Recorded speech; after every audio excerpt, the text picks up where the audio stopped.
If you don't know how to cook your own food, which most people don't, you're going to be reliant on a corporation to determine your macronutrient proportions in your meals. Well, guess what? Corporations are created to make money, and the way they can fatten their profit margins is by decreasing the protein that they give to you and replacing it with carbs or seed oil fats, which are going to be a much cheaper food substitute that they can put in. Most Americans don't know that this is happening because it happens at every meal that they eat. They just think that that's called eating. They don't realize that if you cook a steak for yourself, you just cook 6 eggs or something in the morning. You cook 3 eggs and a 12-ounce steak. All right. You cook 3 eggs and a 12-ounce steak in the morning. That is about 900 calories. That is about, 80 grams of protein or so. You're not going to be hungry for a long time. Yeah, you're going to be good, man. And dude, one of the things that really helps, and I know you hear variations of this, but the person you select to have in your life can really help or hinder your progress in any way.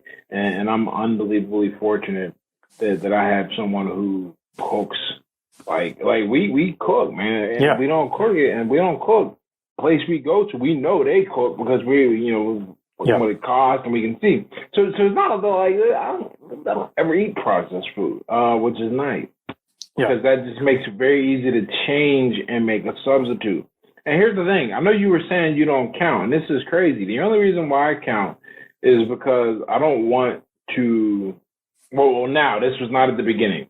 Now I count because I'm having the opposite problem, which is not eating enough.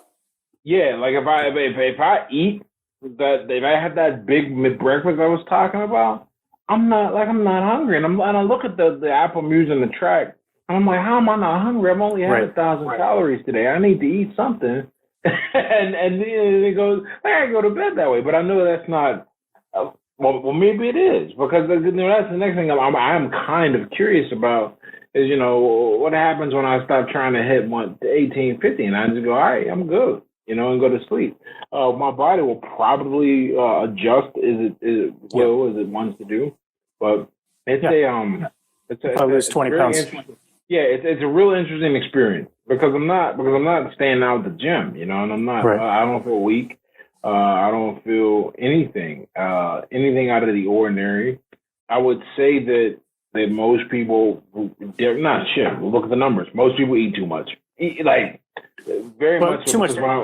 But at the same time, they don't eat enough, right? Because they eat bullshit, right? Processed food, which doesn't have nutrients in it, so you don't get full from that. It's also designed to not satiate you, so you can eat more of it, right? So the reason the average American is eating 3,500 calories a day without, and who knows? I don't know how they know that sounds about right. Well, I don't know how they know that because, what do they put a camera in everyone's house and weigh and measure everything? I doubt it. But take that estimate as legitimate because Americans drink a lot of soda, right? When's the last time you got full drinking soda? You don't. It's designed so you can drink an unlimited amount of them. And the same thing's true with boxed food. And you also think about the habits that people generate around processed food versus real food. Do you really think someone's going to sit in front of the TV and watch Netflix for 4 hours munching on steak? That's not, it's just not a food that somebody would just binge on while watching TV.